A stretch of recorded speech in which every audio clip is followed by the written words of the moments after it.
All right, welcome to EED webinar number 8, Creator Consciousness and Essential Purpose, and it is September 6th, 2018. We have several people joining us from Spain, from Luxembourg, from Hamburg, from Italy, from Turkey, from Romania. So we're a good crowd and more people may join. So to start it off, the theme is Creator Consciousness. I will explain what that is shortly. And Essential Purpose. Many of you have heard of life purpose. Many coaching programs and personal development programs speak about having a sense of purpose, life purpose to guide you. EED treats this much differently, and that will be the general focus of the call, making the distinction between what is life purpose and what is essential purpose, okay?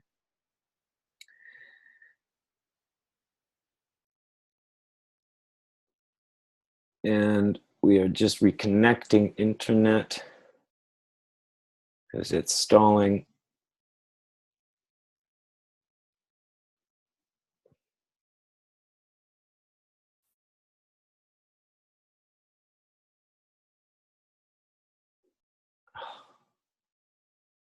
Hold on.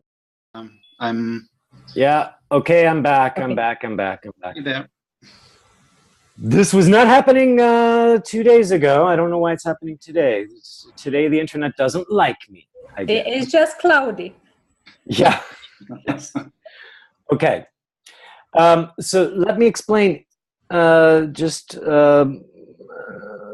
I mean, most of you have been on these webinars before, most of you are familiar with EED, but some who may listen to the recording are not familiar with EED, so I'll just be very brief here on what we're talking about. EED acts like a sub. Are you there? I may have to switch platforms here.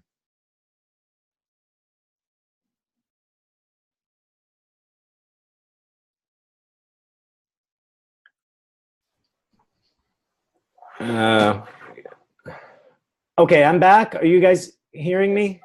Yes. Okay, I'm sorry. I'm just quitting a few applications. I've unplugged my computer because well, we'll see. Okay, now I think it should be okay. All right. We're still recording. All right. So just a brief explanation of EED and how it works. It's meant to unify many professions together, many disciplines together, like coaching, leadership, mediation, healing, etc., because it all is based on human dynamics, and it acts as a submodel that fits underneath all of those disciplines and techniques. This is mainly what has you be in an active relationship with the other person to provoke out their more truthful responses beyond words, okay? We are working with more of the nonverbal levels of communication rather than simply depending on the verbal communication. And what EED ultimately is doing is making the distinction when the other person is operating from ego or essence. Essence meaning a deeper, infinite awareness, a connection to source, which means their own connection to self beyond personality, which means a more limitless self, okay? And that opens up a lot of possibilities. And when we have the person acting and reacting while connected to source, this then brings them more resilience, meaning the ability to adapt, be flexible, bounce back. It's the will to live, that spark of life. It brings them more autonomy, which means they can govern themselves. They have more sovereignty over themselves rather than a dependency on others or other things as sources of wisdom. They become their own source of wisdom. It increases their will and their willpower, where they can move forward from something compelling, a desire, and not from obligation. So this ends up reducing their stress and anxiety.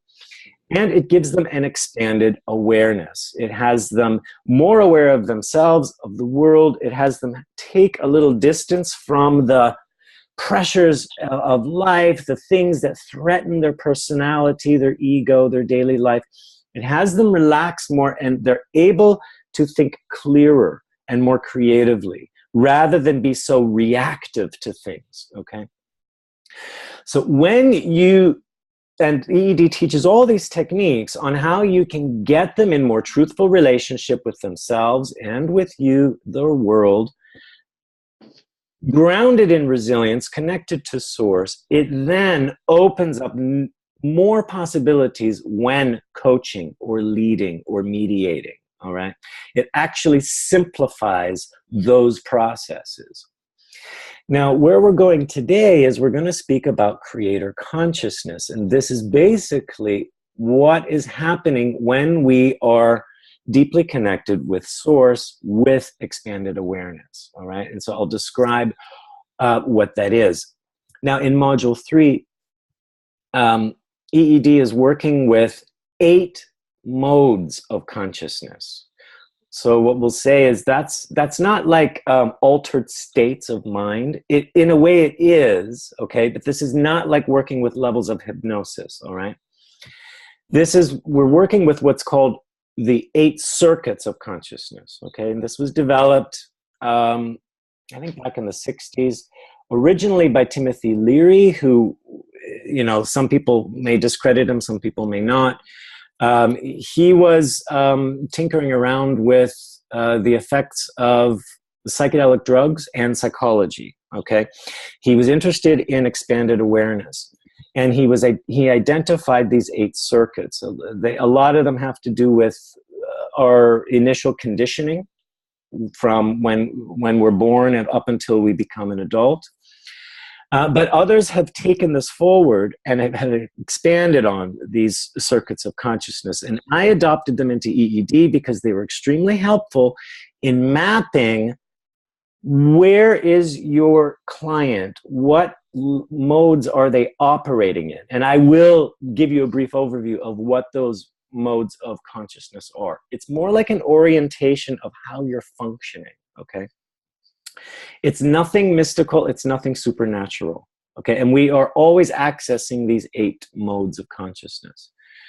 And then that ties into moving ourselves from a functional life purpose to a sense of higher contribution beyond self, which then can bring us greater sense of fulfillment, right?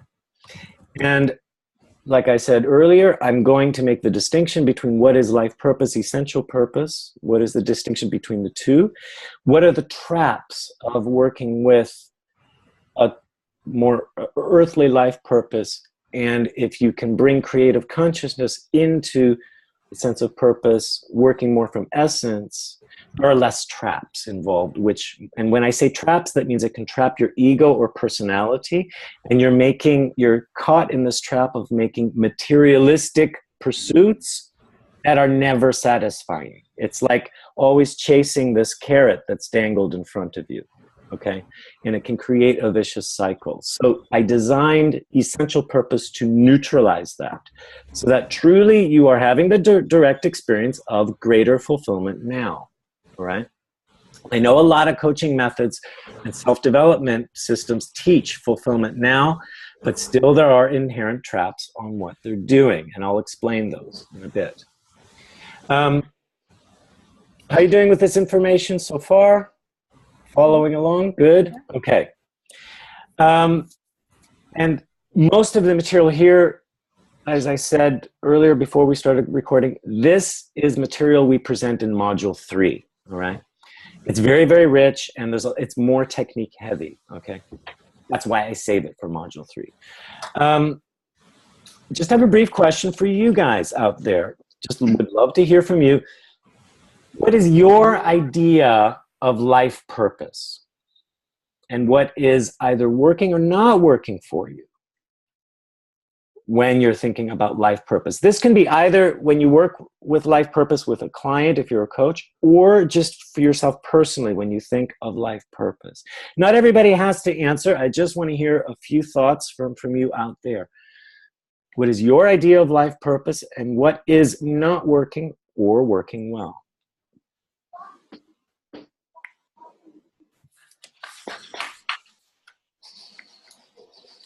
And this can be either what you've experienced, what you've learned, or what you've read, and what are some of your questions or doubts around it?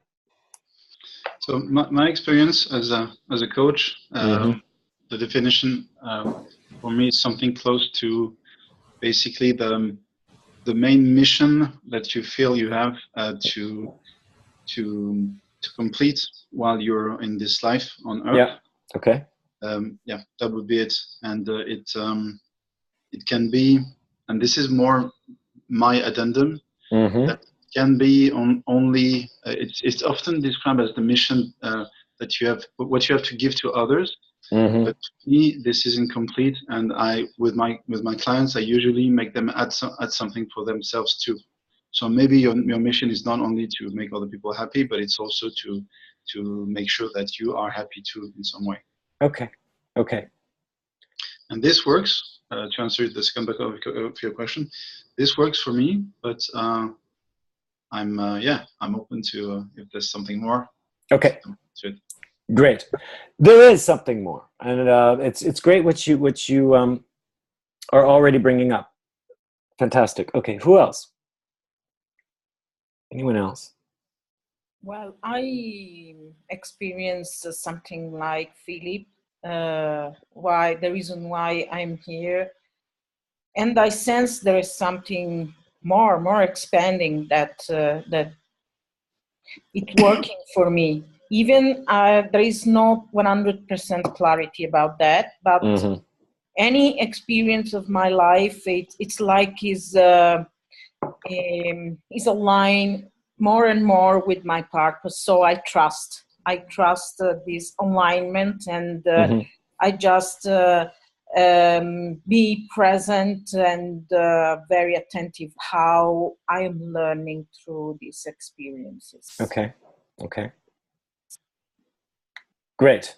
Excellent. In my case, my own experience is when my life purpose is too specific.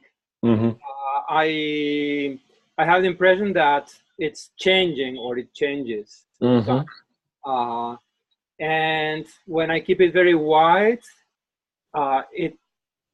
but not very specific, then it tends to be the same throughout the years. So it's almost like you can have two levels of purpose. Keep one very wide, that is much more long term, and then almost like mini missions, small missions that relate to that larger mission, something like that, Frank? Yeah. Okay. Okay. Excellent. Great. Anyone else? Until the end of last year, I also believed in very specific life purpose. And I was very connected with my previous activity, and somehow was that activity very aligned with what I felt to be the life purpose. However, this year was for me 1 year of pure relaxation. And I realized that there should be another purpose higher than that specific purpose that I thought is mine. And I just opened doors. Yeah. Somehow, sometimes, some days I feel I'm drifting, but other days I feel I'm going towards something which I'm not yet identified. Okay. Okay. Yeah. Great. Excellent. Okay. Awesome. Anyone else want to add something, or Does it feel enough? Anyone have anything else special they want to add here? Yes. Yes, go ahead. Go ahead, Meltem, and then I'll come back to Philippe. Yeah. Adding to Lina, when she said after a while where she has rested for a year and so on and so forth, I have the same case too. I'm resting more than 1 year. I had a kid, and therefore I have stopped everything, almost everything, and now I'm coming back. And yesterday I looked into my life purpose, and the one that I have written down has completely changed.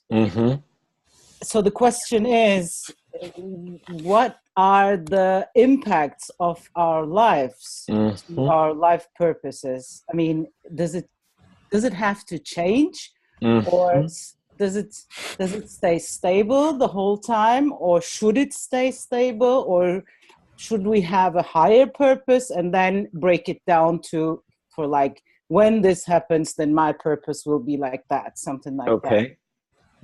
Excellent. These are great points. These will all get covered. And what did you want to add, Philippe? Well, actually, this is great because this is where I wanted to go. I was just going to add that my personal experience and also my experience as a coach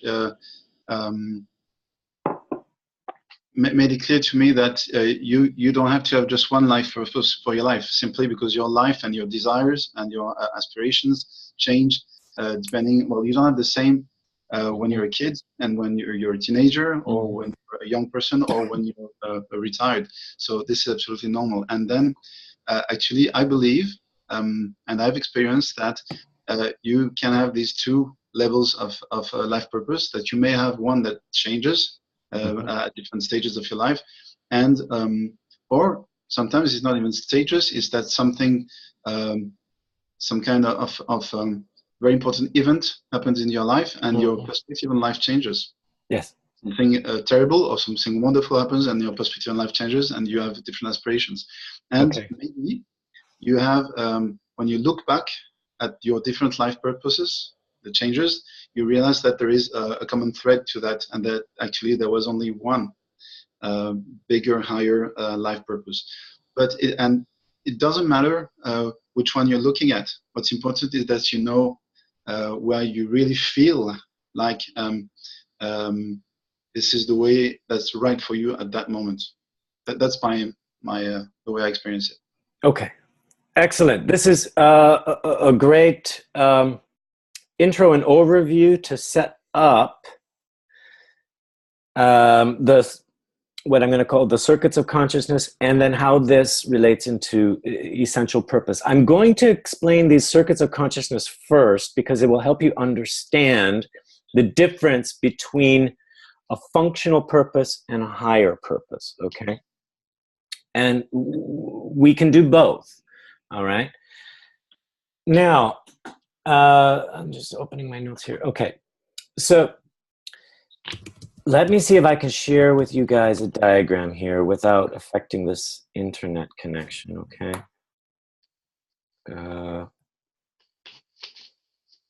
Because I have no idea if there's something wrong with my computer where suddenly if I open other applications, it's gonna cut out the internet for some reason. And it's only because I'm internet here in Canada. This doesn't happen in Paris. You guys are still with me, right? Yes.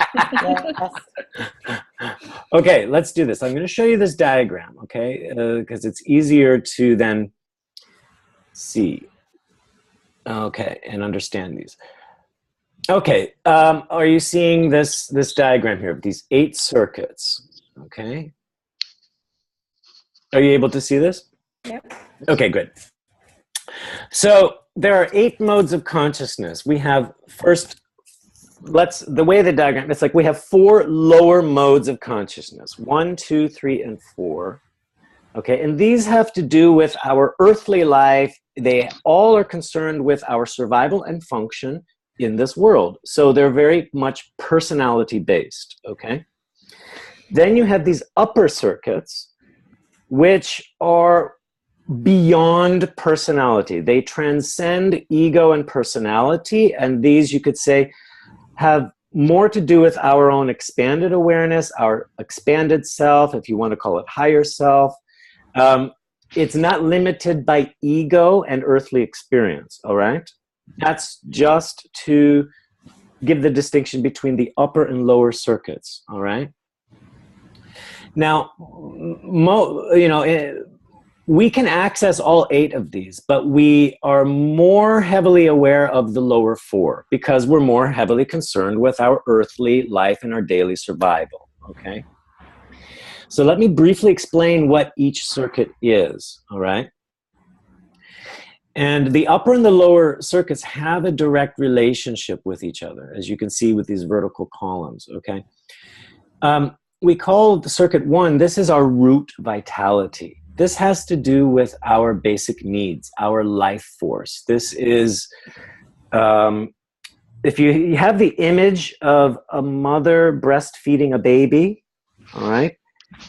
You're the baby. You're being fed.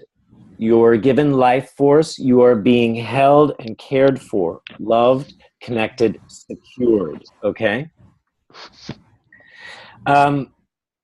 Welcome. I'm not sure. I can't see who joined here. Oh, Cesar. Welcome, Cesar. Hello. Actually, sorry for being late. That's okay. We're just starting on these circuits here. So think of circuit 1 as root vitality. This has everything to do with basic needs and our life sustenance, okay, which includes security, connection, and nutrients and energy, all right?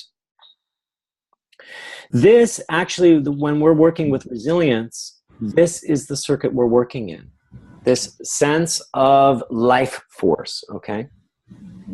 When we move into circuit 2, this has to do with our whole emotional consciousness, okay? And this, in more specifically, it has to do with power and territory. It's a relationship with others, all right?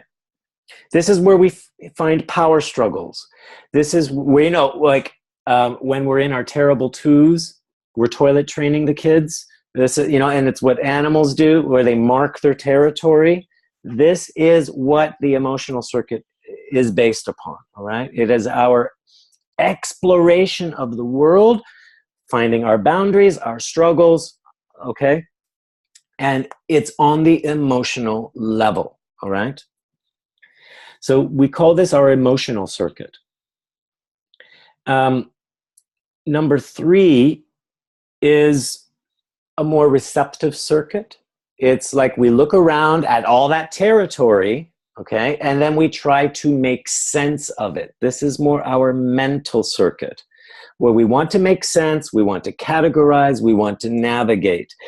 Here is where, like as the child develops, this is when they start to speak. They're asking questions. They're trying to make sense of everything. They verbalize. They want to make things crystal clear for themselves.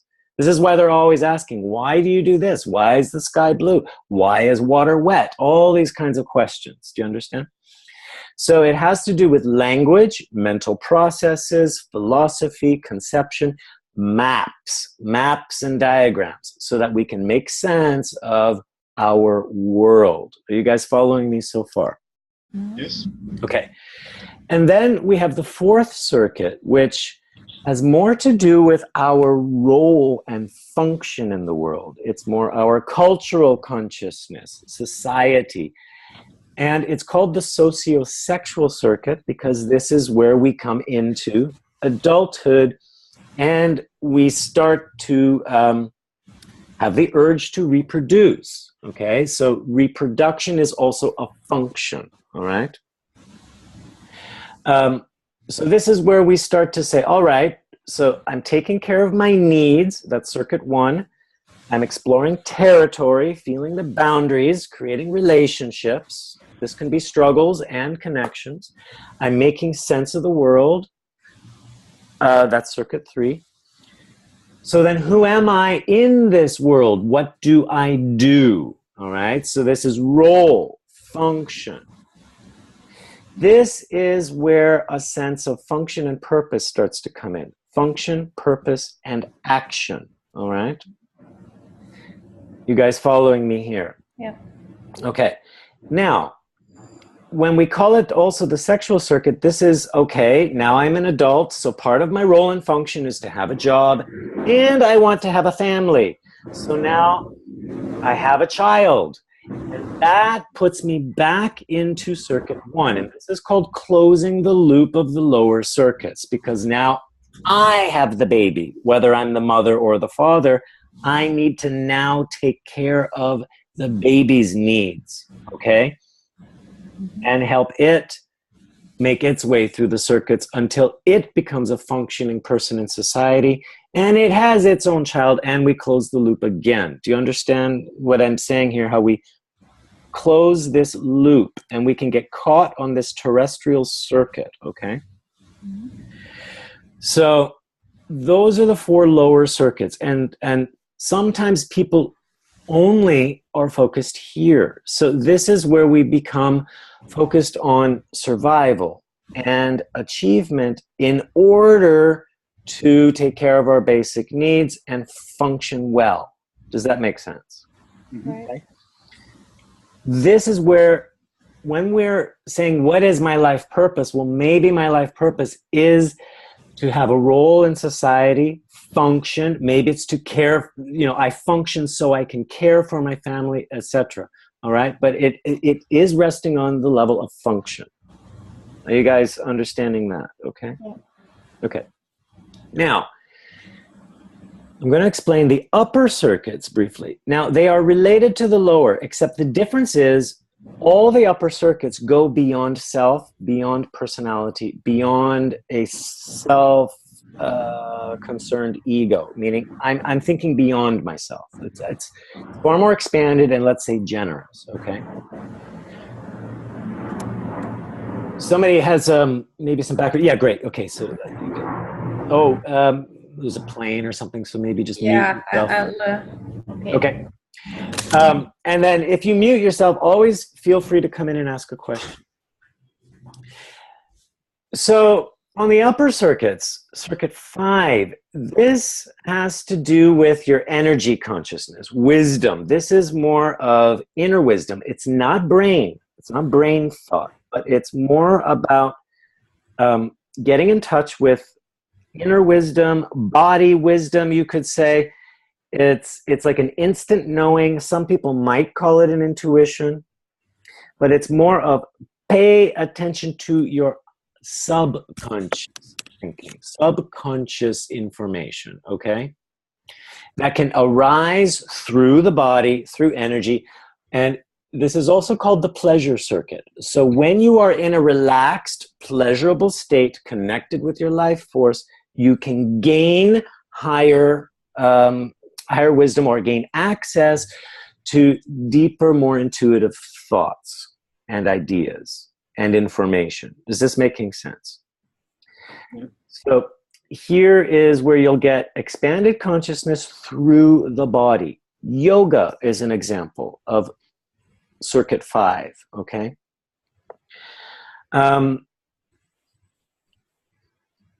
So it's similar to the root circuit, which is to do with our root vitality, our life force. But when all the needs are taken care of, we can then use that life force to bring us higher thoughts and wisdom and pleasure. Okay? So pleasure through the body and pleasure through energy.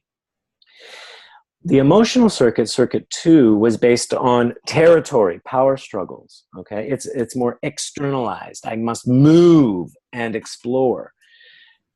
On the upper circuit, circuit 6, this is not exploring our physical territory, but more multidimensional territory, like our imagination, our dreams. We can travel into other worlds through imagination and dreams.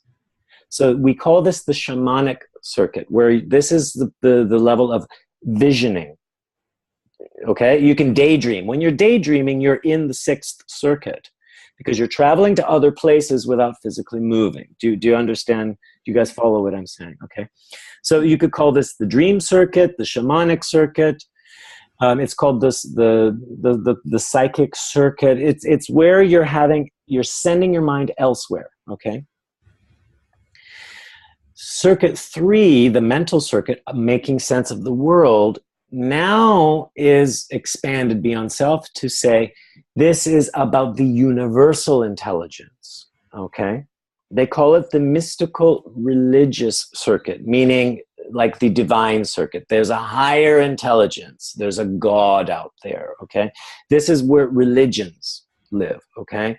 A belief in a higher self, a higher mind, okay? The architect of the universe, for example. Are you guys following? Mm-hmm. Okay. Now, on this circuit, often we project out as if it's something external, like there's a universal mind out there. It's actually a more receptive and internal experience, meaning we are part of the universal mind. We are connected. So this has more to do with universal connection, accessing information, and the world participating with us in our experience. So this is where synchronicities come in. Do you guys understand the word synchronicity? Like coincidences, meaningful coincidences, okay? So a great metaphor for Circuit 7 is the internet, okay? You can sit at your computer and you have access to all the information in the world, and you are part of that internet because you are adding to that cosmic web. Do you understand? You're adding to the web and you are taking from the web, okay? When it becomes religious, this is what creates a lot of problems with autonomy, is we think we give our power over to this universal mind and we don't necessarily get anything back. We don't think we are contributing to that web. We're only maybe receiving from it, but we don't feel like we're affecting it, okay? Actually, when Timothy Leary was developing these circuits, he stopped at Circuit 7. And this is what our society generally does. It says, believe in something beyond yourself, but that's not you. Do you understand? This is what can dangerously create a slavery mindset, okay? And this is partly what is a problem with a lot of life purpose, because this is where higher purpose lives, okay? But it's missing this 8th circuit, and I'll explain that shortly. If we treat this like we give our power away to the higher power, we get trapped into becoming submissive and we give ourselves away, okay? And we give our power away to something beyond ourselves. So therefore, we become locked in. Are you guys following my logic here on what I'm saying? Okay. Yes. Okay. When we move into the 8th circuit, it's called creator consciousness or quantum consciousness. What this means, it means it's not that there's a universal mind. I am the universal mind and myself at the same time. I am the creator and the created, okay? So it's beyond mystical. What that means is, yes, I'm aware there's a universal cosmic web or cosmic mind, but I am part of it, I'm participating in it, and I'm co-creating it. It's not that there's a creator. I am a co-creator with it, okay? So this gives more of a back and forth, okay? And this is what brings our creative power back. I don't just say, oh, the will of God. No, I say I participate with, I respect there's a will and there's a way, but I can co-direct it. That's what creator consciousness means. Are you guys understanding what I'm saying here? Okay. Now, we all experience this quantum consciousness or creator consciousness when we are inspired with creative ideas, all right? Okay? You have creativity. You are accessing your creator consciousness anytime you're having creative ideas. Like the inspired artist that's, fervently painting on the canvas, or when suddenly you start writing and all these ideas are flowing. When you're in creative flow, you are in creator consciousness, okay? Now, what's very important here is there's a bigger loop to close, okay? And that means when we go into circuit 8, we need to bring it back down to earth, back to our earthly root vitality, okay? If you think of creator consciousness like you're planting a garden and it's thriving and it's growing and it's creating, okay, and you have all these fruits on the trees, you need to harvest that garden, eat the fruits, okay, and share, right? Share the rewards. Take in the rewards and share the rewards. This is what makes your creations concrete. If we get stuck in the upper circuit without bringing it back down to earth, this is like that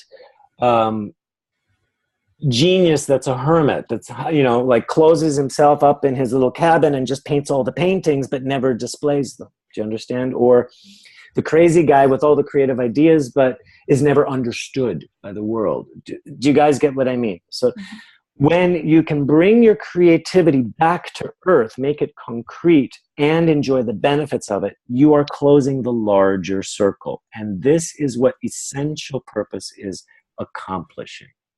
How are you guys doing with the information? Right. Yeah. It's taking you beyond function into these upper circuits. And what essential purpose is looking at more is your function in the world, that's circuit 4, higher contribution, meaning connection to everything and how that affects, okay, what your contribution, how it affects the higher function of everything, and then your creativity and how you bring that back to earth and benefit from it. All right? Mm-hmm. Okay. How are you doing with this information? Any questions or observations, comments that come up so far before I move on?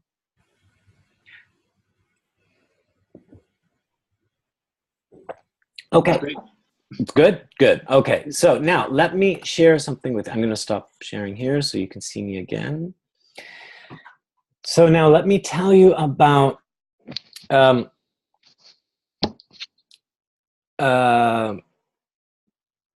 so something very important is so if we're on a sense of purpose, meaning I want to create this, I want to do this, I want to make this impact in the world, it gives us a path to follow, a reason to live, a reason to get up in the morning, and I want to do this and I want to create that. Now, if though we reject or throw away what we've created or what is presented to us, then we are cutting ourselves off from the creator consciousness and from the universal mind, or the circuit 7. And then what we end up doing is we retreat back into our own ego bubble, and we put pressure on ourselves to create, and this might feel frustrating that it's not being appreciated or recognized, but it's only because we're not recognizing what's coming back at us, okay?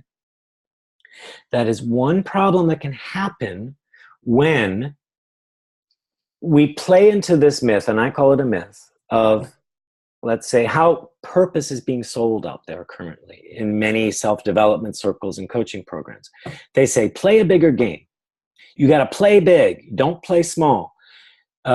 You've got to make an impact, all right? And they start to equate that your achievements equal your sense of fulfillment. The greater the impact, the greater the achievement, the greater fulfillment, okay?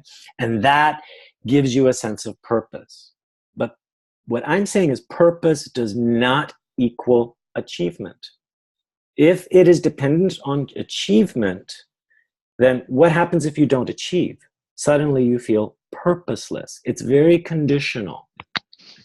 So if life purpose is based upon aspirations and achievement, I hope to become this, I hope to make this sort of a impact on the world, what I'm actually doing is I'm saying to myself subliminally, I am not enough yet.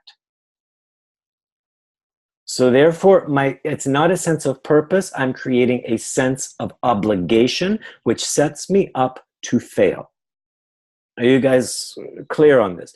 Is anyone in disagreement or wants to push back on that? Not hearing anything. No, Troy, no. Okay.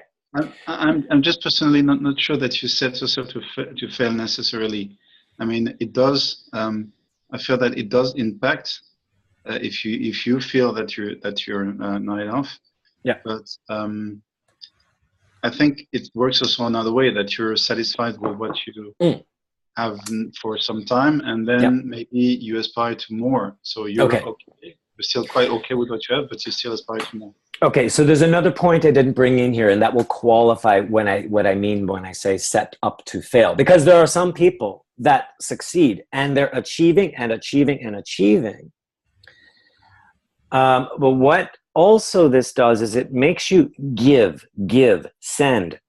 You're sending, giving energy. I must achieve more so I can be more, make bigger impacts. And then I'm saying you're setting yourself up to never be satisfied as well, unless you are reaping the reward of the impact. Okay, so a lot of life purpose statements do not have that return loop. It's more of, I need to be this in order to make this impact. But then they don't know what the benefit is of that. What does this give you? How does this feed back to your own well-being? That is, again, marrying circuit 8 with circuit 1, okay? Or even circuit 4 and circuit 1. It's got to feed back to my own well-being and vitality. Otherwise, I am heading for burnout and or discouragement, okay? Are you guys following this? Yeah, I agree 100%. Okay, so that is another thing. Now, many, Philippe, you said, yeah, okay, life purpose is my main mission I must complete. Okay, now the question is, who decided what that mission is? For me, it's really just a feeling inside. It feels right. So it's a kind of harmony, knowing it's like in your cells, knowing that this is what you want to achieve. Okay. And it does follow also what you just said, that you don't have just to achieve, you don't have just to do something for the others, but also do something for yourself, so that everybody, so that you satisfy your mission for others, but you also satisfy your mission for yourself. Right. And then the question I come back is with, why bother? What if we take the mission away? Mm-hmm. Are you still feeling purposeful? It depends on people. This is a great question. Yeah, I agree. This is a great question. What I'm getting at here is many times when we think of what's my mission, it's mixed with an aspiration. I want to become something. Therefore, I'm going to make that my mission. And when life purpose is based on aspiration, it's as if we are denying our natural strengths and talents we already have. We think, I need to be something more and beyond what I already am, okay? So what I'm saying, essential purpose has nothing to do with aspiration. It's what you already are, okay? You already are this. And this is then what will make your mission effortless. Mm-hmm. Because when somebody says, hey, I want to make a big splash and a big impact, and therefore I need to become this kind of a person, they're not even close to making that impact, because first now they have to become somebody else, and in order to make that impact. So they're making it doubly hard. Do you understand what I'm saying? They're setting themselves up in a trap. And what they actually end up doing is they live in competition with themselves. Am I measuring up to who I want to be and who I need to become? Okay, so they're in constant comparison, and it's based on denial of self, non-acceptance of self. How are you guys doing with this information? Okay. This is why I have, I do not use the word impact in EED, because make an impact means it can imply, it can open me up to trying to manipulate myself or my world. And why do I need to make that impact? It means I'm coming from non-acceptance. I'm not working with what's in front of me. I'm trying to change or transform something in front of me, which I'm in danger of going on a crusade. Okay, so I'm not only denying myself, I'm denying my world. Are you guys following what I'm saying here? Okay. So impact puts a lot of pressure on yourself. By the way, you're constantly making impact. So why worry about it? Everything you do is impact, okay? So rather than impact, EED is looking at contribution, natural contribution. Just by being who you are already contributing, okay? When we are connected to a sense of contribution, okay, and the contribution comes from our natural strengths, okay? So we're in flow then with our innate gifts, and those gifts are flowing from source. Therefore, when you are connected with source and accepting those natural strengths, you are naturally contributing. Therefore, you're naturally making an impact no matter if you like it or not. Do you understand? Mm-hmm. Okay. So it's effortless action, and it's not self-conscious. You are in a co-creative state, and it is generous. You are generously participating with your world. Does this make sense? So it's the first, there are 4 elements to essential purpose. The first is, what is your natural strength? And from that strength, what is your natural contribution? Okay. Now, there are 2 more elements. So many life purpose, they say, okay, who are you and what's the impact you're making? Great. Okay, fine. Now, what happens when somebody refuses your impact? Like, I'm the butterfly that wants to shine light onto the world. Okay, well, I don't want your light. No, thank you. Not for me. What happens when somebody refuses your impact? Now what do you do?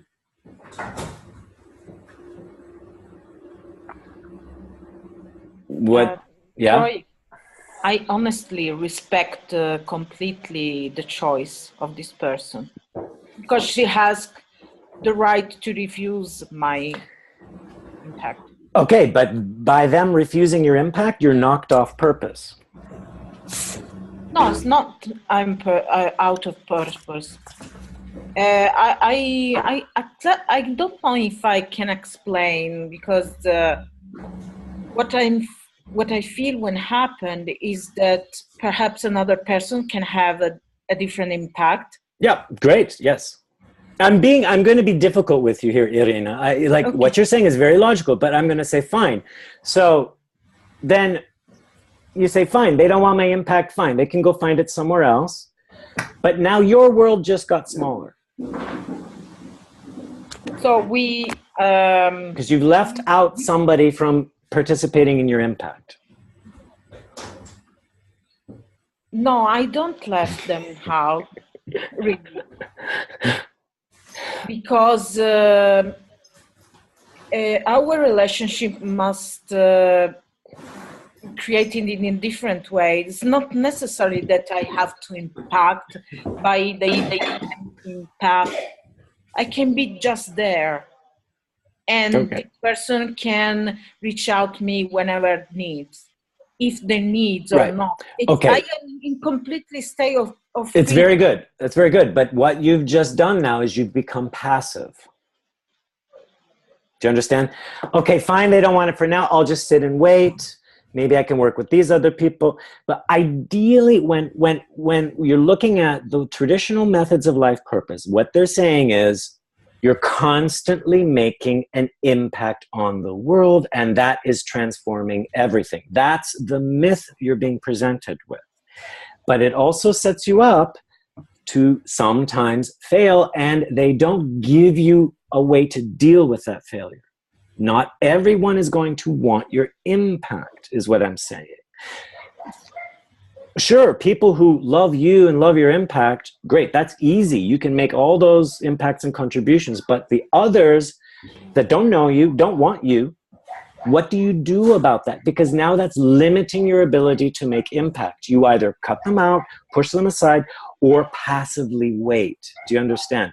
So that's why I'm saying it shrinks your world. Suddenly, you can't make a world impact. Do you understand? So this is why EED has 2 more steps to essential purpose. We address this very issue. Great, you have a natural strength, you make a contribution. Now, what happens when it's refused? Your contribution sets you up to meet a challenge.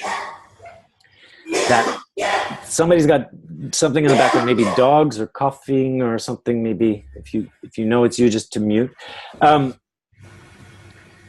So your contribution actually sets you up to learn a life lesson.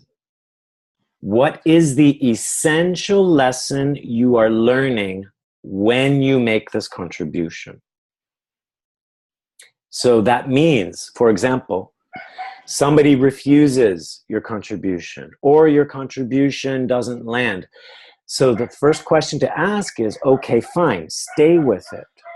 Don't keep trying to change them, but rather ask, okay, what are they trying to make me aware of? What do I need to pay attention to? I still hear a dog barking in the background. I don't know who it is. Excellent, thank you. So what is my adversary trying to teach me? What happens when I learn that lesson? If I master that lesson they're trying to teach me, what new strength emerges? What's the new quality I become in touch with? And that is the 4th element.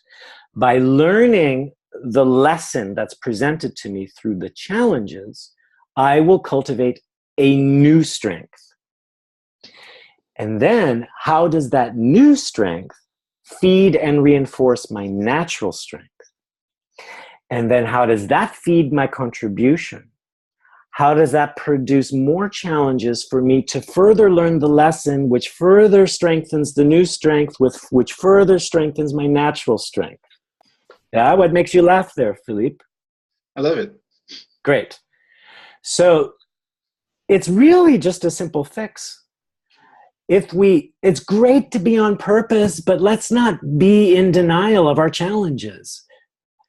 So the point with essential purpose is you have natural strengths, you have a natural contribution, but that sets you up for particular life lessons. By making your contribution, you will naturally meet these life lessons.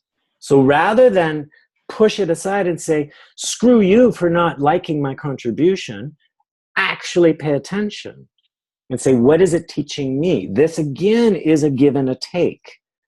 I'm contributing and learning and contributing and learning. So for every contribution, I'm learning a lesson which only feeds my contribution. It's a self-sealing loop. How are you guys following this? Perfectly, Troy. I had just an experience about that this week. Ah, great. With the client. And the lesson was that I gain humility. Yes. And the other things is I open up myself to feel her broken heart of this client. Mm-hmm. And by allow myself to feel all this increasingly expand my compassion, my Excellent. listening for Excellent. my clients, okay, and many others abilities to be a better coach and sometimes to listen more the lessons of the universe. Excellent. You've perfectly nailed why we need to add essential lesson here. Because what this does is it counteracts any arrogance that might arise from making this impact, making this contribution. It brings more humility and compassion, so you're actually listening to the world around you, so you can better refine your contribution, so you actually reach the wider audience. That's bringing up a new ability and strength that just reinforces what you're naturally already doing. So the humility and compassion is super, super important, because this keeps you growing as well as the world you contribute to. Both are growing and evolving. And this neutralizes any temptation to get on a crusade. Because when you get on a mission, you could start closing your eyes and your ears and get on a crusade and start hammering people over the head with your mission. Do you guys understand? And that can start to happen, okay? So essential purpose counterbalances that to make sure that you're not getting on a crusade, but you are actually unconditionally making contributions with pleasure, and that it still is effortless. So you guys can see this diagram here, the 4 elements. They all go together, they feed into one another. Now, what I can do for you is give a brief demo to get these 4 elements in place so you can see how they work together. Would you like to see a brief demo on this? Quick question. Yeah. I see you didn't put any arrows. Does it mean that there are exchanges in both ways, or just clockwise? All you need to get are the 4 elements in place, okay, in any order. Doesn't matter. Usually what comes first is either contribution or natural strength. Sometimes the life lesson might come up, right? Usually they won't know what their new strength is until they've gotten in touch with contribution and lesson, all right? But what I'm saying is once the 4 elements are in place, you run them clockwise around the circle. You go from natural strength to natural contribution to essential lesson to new strength back to natural strength. And you run it really fast. They can't think. It's all by impulse. It's felt. And when they can feel how all 4 connect together, out pops this essential purpose. And the basic statement, if you wanted to capture it into a mantra, is I am a natural, it could be I'm a natural communicator, if that's my natural strength. That opens people's minds to something like an expanded reality. This teaches me to listen with humility, for example, which liberates more love and compassion in myself and in others. Okay, and then that feeds my ability to communicate. That feeds my contribution to keep opening. If I'm opening with a closed mind, I'm not opening very much, but if I'm opening with humility, love, and compassion, I'm going to be far more effective at my contribution. Do you guys follow what I'm saying here? Mm-hmm. Okay. And it's really important that that new strength is not only liberated in me, but it's liberated in others as well. Okay, it acts like a mirror. So you can play with this. If if you're coaching, all people have a sense of a natural strength. They have a sense of a natural contribution. Now, here's one important thing. The contribution comes from the strength, not from the person. I have a natural strength of, or I naturally communicate. Great. What does that ability to communicate want to contribute? It's not what do you want to contribute, but when you're so connected with communication, what does it want to share or contribute? That is a great way to avoid the mental circuit or the ego from answering the question. Because if you go, what do you want to contribute from communication? You're going to get an aspiration. Do you understand? Rather than a natural contribution. Do you guys get that? Okay. Would somebody like to work with me? I will try to keep this really, really, really, really short and quick to see if we can get the 4 elements in place.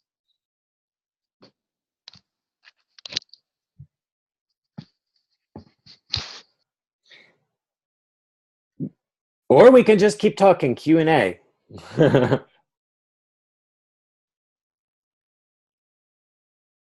Hi, Troy. Yeah. I would like working with you. Okay, great. All right. Now, I'm going to keep this really basic. There's a lot we can do with essential purpose, and we can do this in 5-10 minutes, or it can expand further out. There's a lot more I can say on this, but what I'd just like to show you is how you can get these 4 elements established and how they work together. And what I'll say is it might start off a bit superficial, but once you run those elements together, it drops into deeper and deeper purpose with higher and higher contribution. That feels more energizing for the client. Okay. Cesar. Yeah. Already, just what stands out for you as a natural strength that you have or gift? Or how do you, what on a daily basis do you naturally do as contribution? What are some of the first things that pop into your mind? Is this generosity and accepting that I make mistakes, and I give space to the other people to come up and say, I mean, I constantly kill my ego in front of any person that I encounter, and I consciously play this card of humility. What enables you to keep that humility? What enables you to kill ego in front of others? What is it that's so permanent in you that, because not everybody can do that, okay? What is that quality in you that enables you to do that? I have a generosity in letting go, you know, like a football player who dribbles all the field, and it's with the empty field of the adversary, and he's not scoring. I mean, like.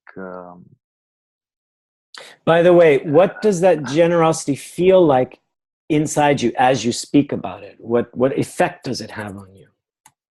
The sensations or the energies? I feel like I get the attention, you know, of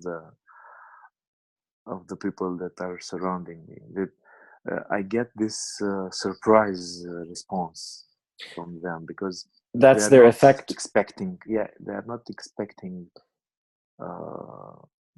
In these days, they are not expecting somebody to let go unconditionally. And they are expecting fight, they are expecting competition, they are expecting to glow, to shine. And I'm just interrupting this pattern. So okay, I great. just feel great. I feel like I'm doing it. What's the feeling now that you're experiencing? The effortless, and what else? Yeah. I don't care if I make mistakes. I'm connecting with my source, because I know that I truly speak honestly and from the bottom of my heart, and I feel like I'm connecting with who I am. You know? Okay. Now, great. So where do you feel that energy most in your body? Where is it centered? It's right here in the heart. In the heart. Okay. In the heart, yeah. And when you experience that energy in the heart, okay, what is it giving to you? How is it feeding you, that heart energy?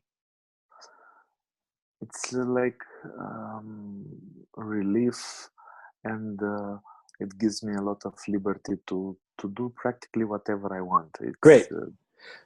So before we do anything, yeah, you said, okay, there's lots of possibilities. So it's like limitless, it's open.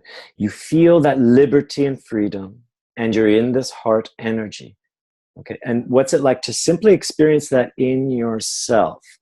Just to be heart. It's like I am accepting myself, and I say, whoa, it's a good person there. Okay. It's a good person to live in. You know? And how good does that feel to you? What's the good feeling you experience? Good feeling, it's, you know, like when I hear a good joke, it makes me be happy unconditionally without a reason, you know. Great. So there's humor, there's joy, happiness. Okay. Yeah. When you are filled with that joy and happiness and that heart energy and that liberty, what's naturally do you want to share? I don't know if the share it's the right verb. Or give? What naturally wants to flow out of you? flow, the presence, you know. I feel like I have discovered a mystery that I can be present, and the other guys cannot be present, you know. And Great. I want to share this mystery. Great. So you're sharing that mystery. Is it a joyful mystery or okay, so you share the joyful mystery, like a secret. Great. And immediately in your imagination, what happens when they receive that energy, that joyful mystery? What happens to them? What's the immediate effect? They are stunned, you know. They are amazed. They are like somebody just gave them the big secret, the big key. The big key, the big secret. Great. To their happiness, Great. Okay. To their secret to their happiness. Okay. And what's it like to watch them, have that realization? What what gets sent back to you? It's like, you know, effortless impact that you said in the beginning. Like just being there and knowing myself and accepting myself. This would be the key for the other one. Okay. Also. So great. So there's self-acceptance here. Yeah. And that feeds great. And you get, when you see somebody accepting their self, what's the effect on you? It's like, you know, a good creation of something, but I don't know. I don't let ego to say that's me. Okay. That's my boy. No, it's like, you know, he will do something like this for me also, because this is my mission after all. Great. To brick by brick. Awesome. Inspire and generate consciousness. Now, so right now, what are you aware of is your natural strength. You know that you share the secret to happiness. You see people accepting themselves. They're amazed. Okay, you've given them all the space to hear that and experience that joyful mystery. What's the first thing that comes to mind that is your natural strength to be able to do that? Patience, you know, to have patience. I mean, not to jump to the like another goddamn thing, you know. Okay. Just be in the silence after the show it's over. Okay. Like great. Listening the music after the music it ended. Great. Now, what happens if I say, get out of the way? I don't want your secret. It's bullshit. Whoa, it's what just happened when you say whoa? It's not good. I know it's not good. Stay with that not good feeling. How are you reacting? It's like, you know, in a different show. It's like I have the wrong spectators, you know. Okay, good. So stay there. They don't get me. Exactly. They don't get me. Yeah, they don't get you. Now, I want you to experience what it feels like to be misunderstood. And you're still facing those people. And they say, what secret?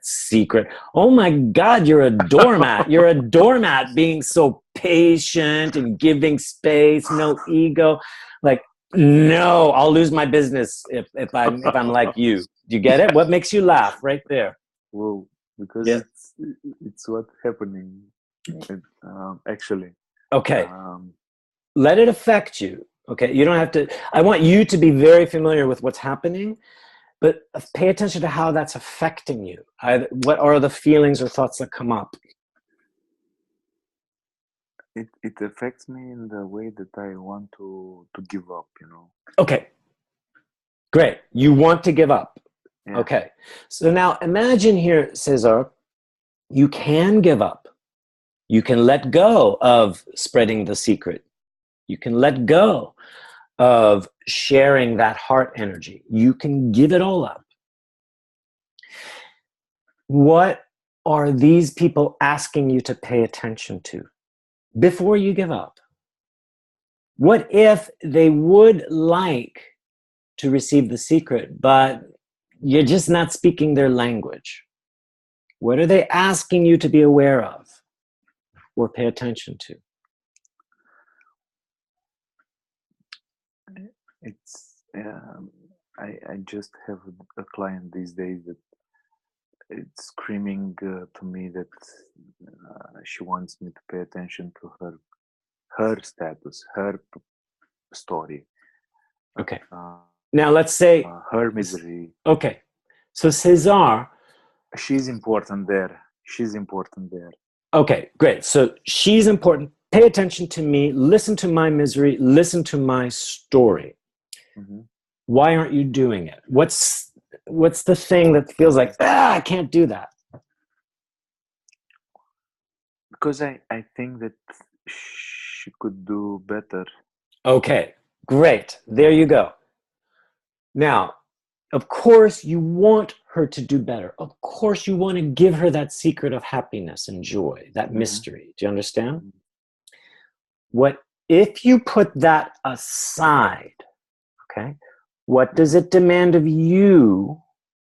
What do you need to learn to be able to simply stay with her story and misery? What would it demand of you? Not to pay attention so much to myself. Okay. Because after I discovered the secret, I felt like I'm special, you know. Mm-hmm. It's all about me. I am special. They are not special. I should give them the special. Right. Okay. So okay. So I get it. It sounds a little narcissistic. I'm really special. I've got the secret. They should have it too. Are you getting that? That's, okay. What does that? So what then would you need to learn?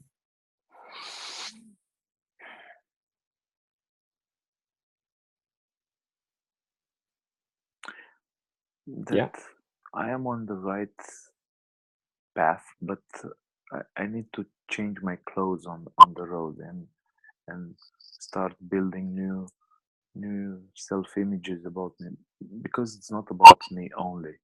It's also, and I don't have this pressure of putting a good show on the table, you know. If you could let go of the show, let go of the performance, let go of the image, let go of the need to be a good guy. Okay. If you could master that, what then would be available to you? It would be available this patient and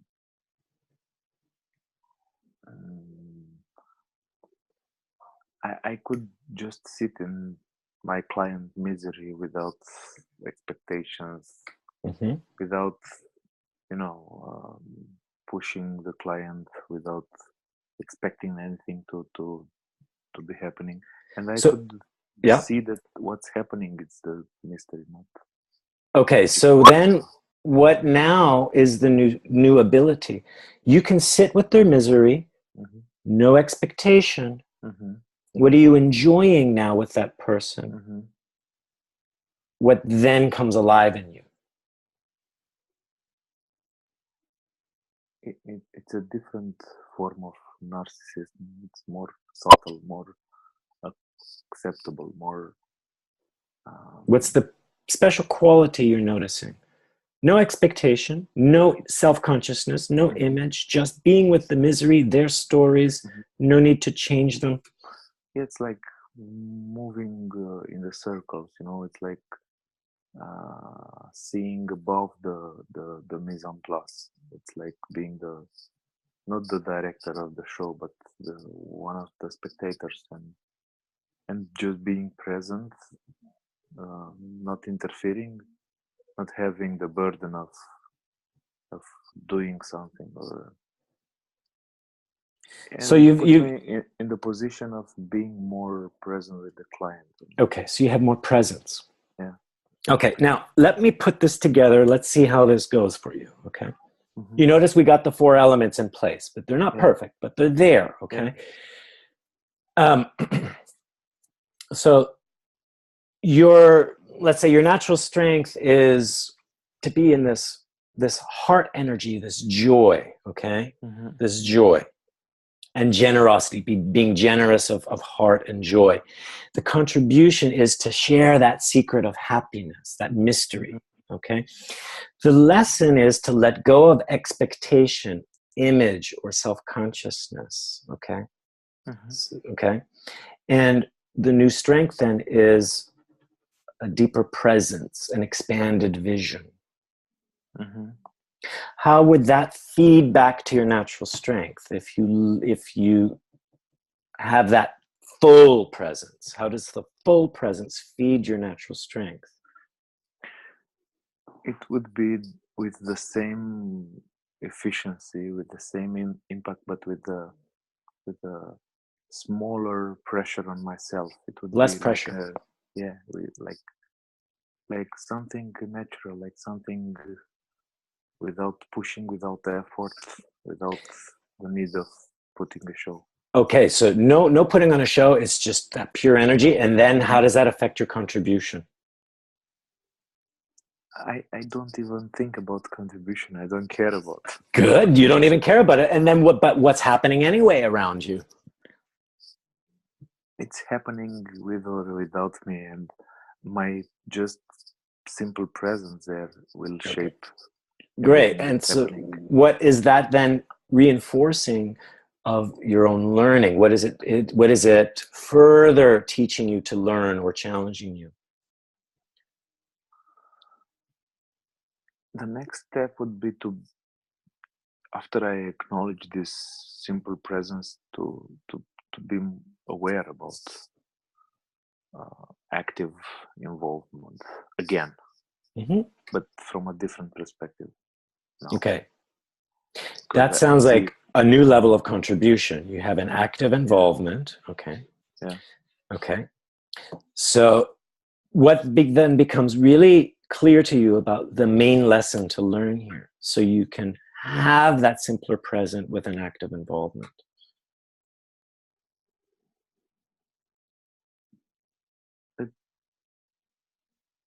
The need to practice on this is not something that will pop up into my mind, into my presence, like, like a daydreaming.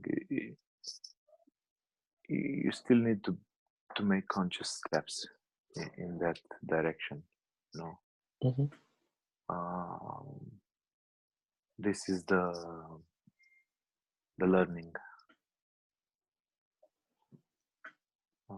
The learning to make conscious steps. Yeah. Okay, I think we're off track here. Yeah.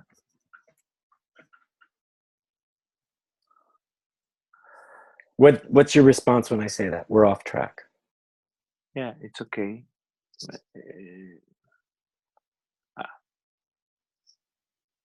I accept that it could be off track. Nothing is by chance. I mean, where's your contribution now? There. What just made you laugh? It's like going into a movie and you are with the characters, and suddenly the telephone rings, and you find yourself into a different story. Okay. And you are combining the expectations from one movie to another. And take the movie away, take all of it away, and what are you left with? What's the one last thing you're left with? What can you depend on most in yourself? In this presence and in this acceptance of me. Okay. This is the most important asset that I have. Okay, great. So let's pull this together one last time. I'm going to construct it for you. It may fit, it may not fit. Okay. Yeah. I am a natural giver of heart. Okay. I'm naturally generous with my heart. Okay.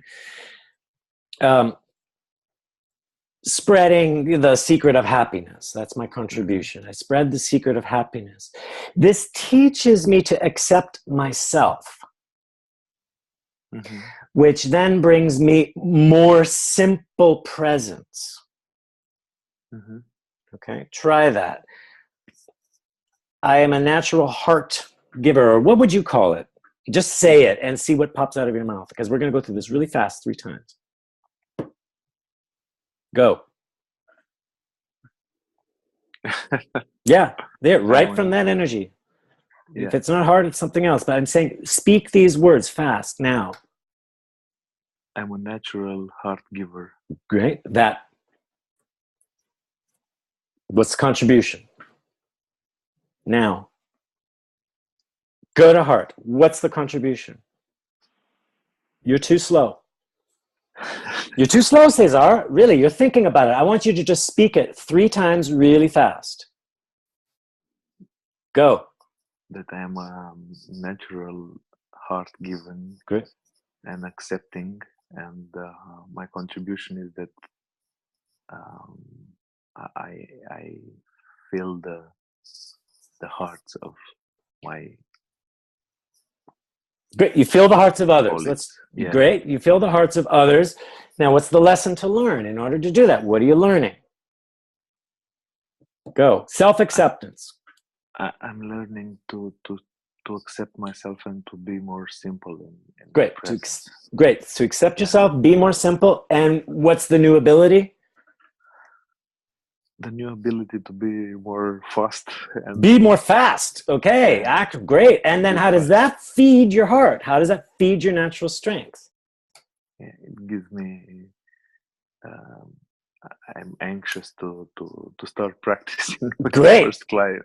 Great. And what is that contribution that you're anxious to practice? What is the contribution there? The contribution is that he or she will be totally independent of me.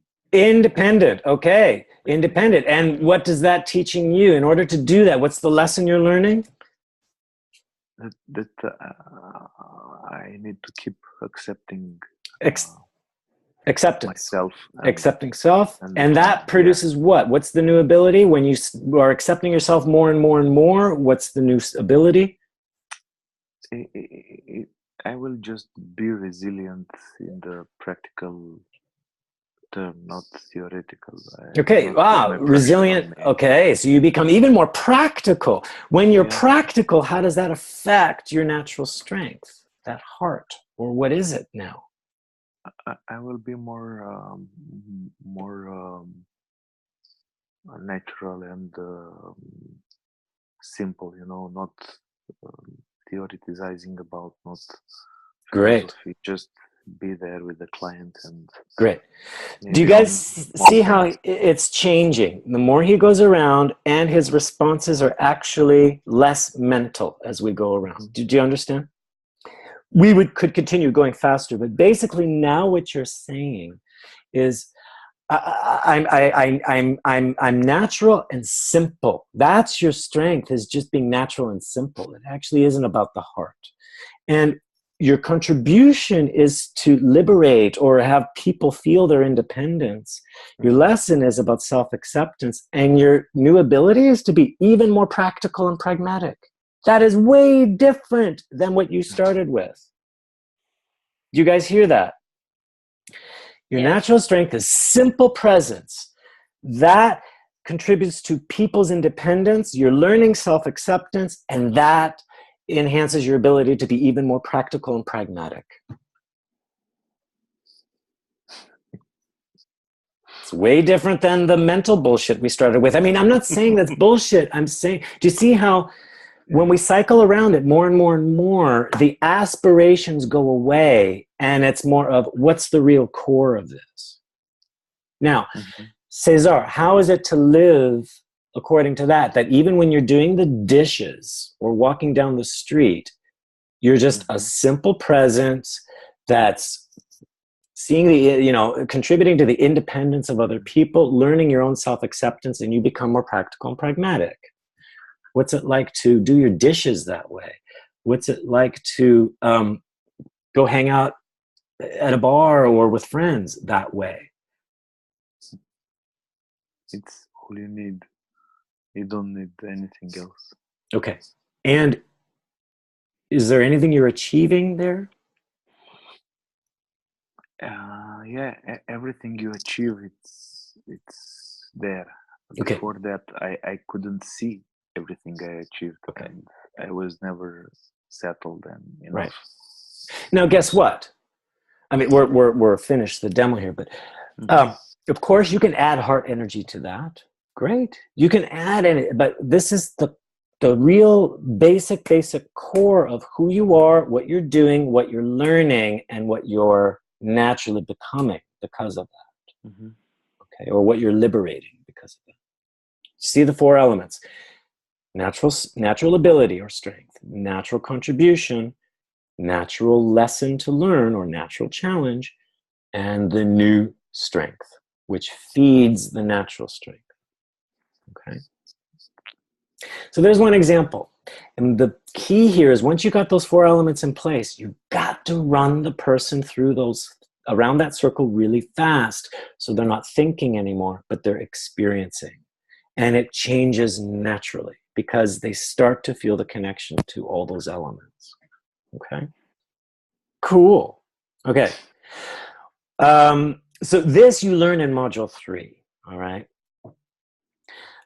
In more depth and detail. And on the next webinar, we're going to talk about the hero's journey, which also operates in the circuit 7, where you get this huge overview of your past, present, future, and your whole transformational process. So you may be interested in signing up for that webinar as well. That's in 2 weeks on September 19th. We have courses starting in Paris and Munich in October. Paris, October 12th. And in Munich on October 19th. That's starting with module 1. I'm going to send you guys an email, so you have the links with the dates. You can look at the registration site with all the dates. Module 3 in Paris and Munich will be in January. So, you know, October is module 1, and around November is module 2, end of November, and then module 3 is in January. And module 1 just sets you up so you can have this back and forth speed, like I was doing with Cesar, provoking a bit, getting response, aligning the mind, emotions, and body together. And let's see, what else did I want to say? Yeah, we have a website going to launch pretty soon. So I'm putting that in the email as well. It's essence-dynamics.com. Still under construction, but bookmark it.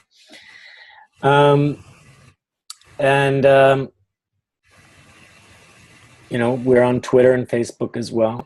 So if you have comments about this webinar and want to share them, please, you know, share it on our Facebook page or on our Twitter feed.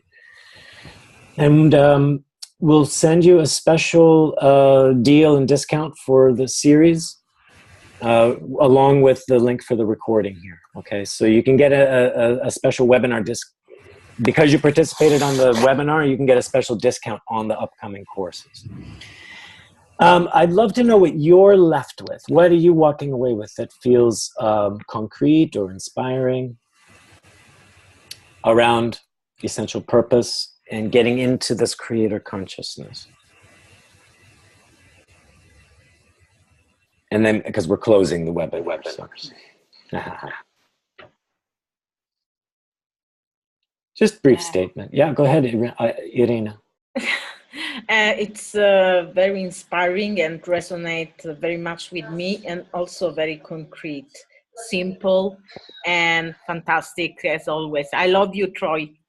Thank you, Irina. I love you too. Who else?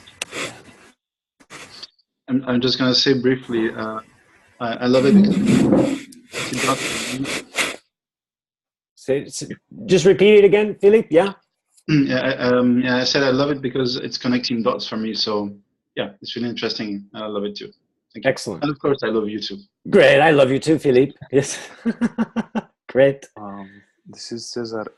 I live with this destruction of the myth that having aspiration and having goals, it's very pressuring, and you can turn around the paradigm of mission and being on the earth from a totally different perspective, because a lot of guys put pressure on themselves they feel like in a competition, and when it's not hitting the target, they are just empty. So we need to redesign the whole paradigm from a consulting point of view. It's important. I think it should be the first lesson in any coaching school.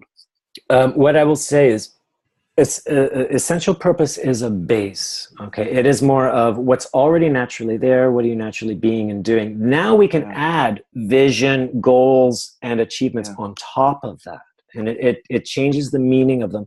But I'm not self-identifying through my vision, goals, and achievements. The essential purpose is more about me connected to my own autonomy, source, and willpower. So this is what essential purpose helps solve, is to untangle ourselves from identifying through our achievements. Okay. This is why I say you can be on essential purpose while you do the dishes. You can be home alone, right? And that's going to bring greater fulfillment each moment, which makes you more creative and responsive. Great. Anyone else? It leaves me with a lot of energy that comes from curiosity. A lot. Great. And I love you too, Troy. I love you too, Frank. I hope to see you soon. Yeah. Excellent. I take it's a different way of being from at least what I've been so far, which I think comes into my life right at the moment where I needed it. Great. And I look forward to be in Module 1 in Munich. Yes. I'm thrilled that you're coming to join us in October in Munich. Great. Yes. Thank you. Thank you. Anyone else? Meltem, Emiel, would you like to have final words?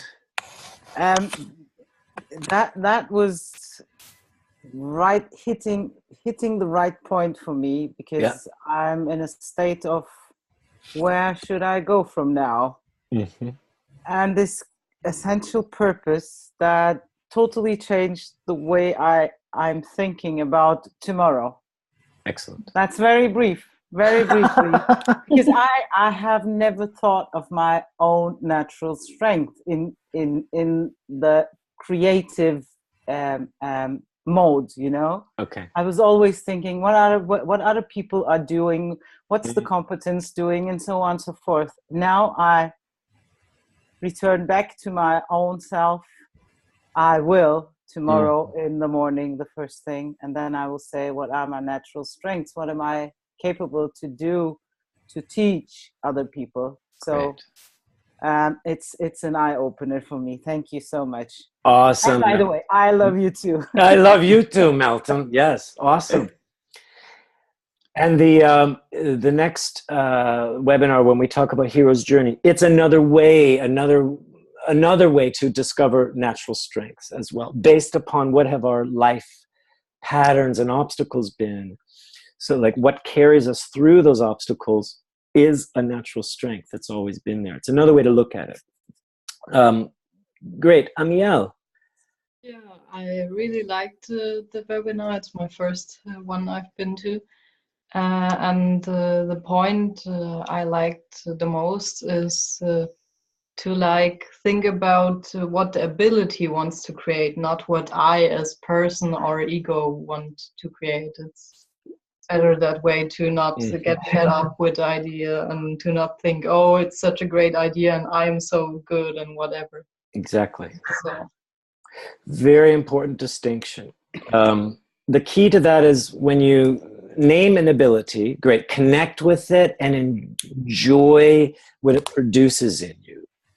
Don't think about what you can do, but just what's it like to simply experience that ability. And then you can ask it, what does it want to share or contribute? That's things will pop out surprisingly and naturally. And the key is enjoy the ability. Enjoy how it feeds your own well-being. Great. So, Thank you, everyone. If you have further questions about the webinar, observations, comments, please feel free to contact me and email me. I'll be sending you out the recording shortly. And in the meantime, enjoy life and keep discovering your strengths and contributions and life lessons. Thank you. Enjoy. Thank you. Thank you, everyone.